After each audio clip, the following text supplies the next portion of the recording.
Olá, eu sou Daniel Marcelo do oitavo C e eu vou explicar o que aconteceu ao longo da primeira etapa. No primeiro dia a gente relembrou os conjuntos numéricos. A gente viu os números naturais, que é representado pela letra N, os inteiros, que é representado pela letra Z, os racionais, que é pela letra Q, e os irracionais, representados pela letra I. Os naturais são os números positivos e o zero. Os inteiros são os números positivos e os negativos e o zero. Os racionais é o A sobre o B e o B é diferente do zero. E os irracionais são os que não podem ser escritos em forma de fração. Por exemplo, o número de π, que é 3,14.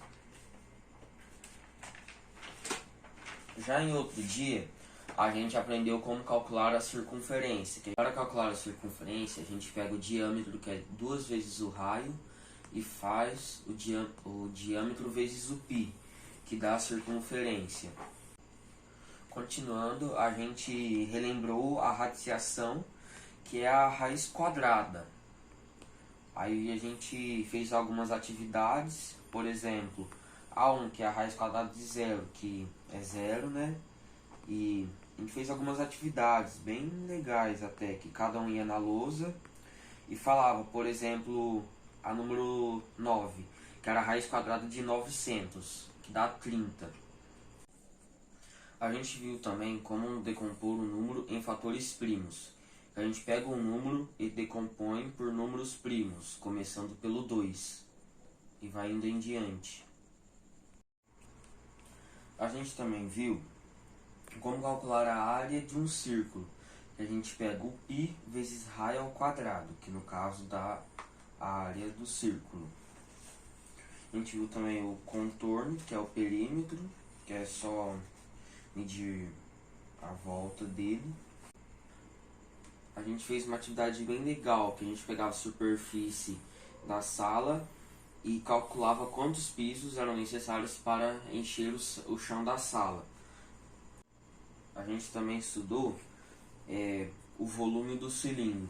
A gente pega a área da base do cilindro e multiplica pela sua altura. E isso dá o volume.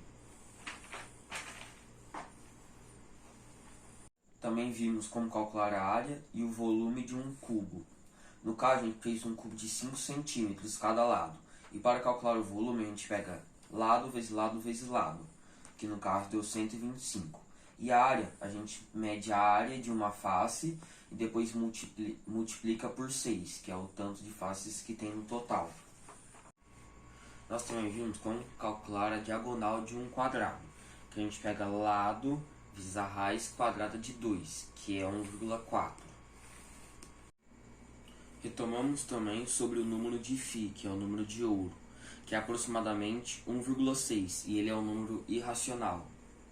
Antes de concluirmos o capítulo 1 do material didático, utilizamos o WordWall, que é uma plataforma de estudo virtual. Obrigado por assistir e espero que gostem.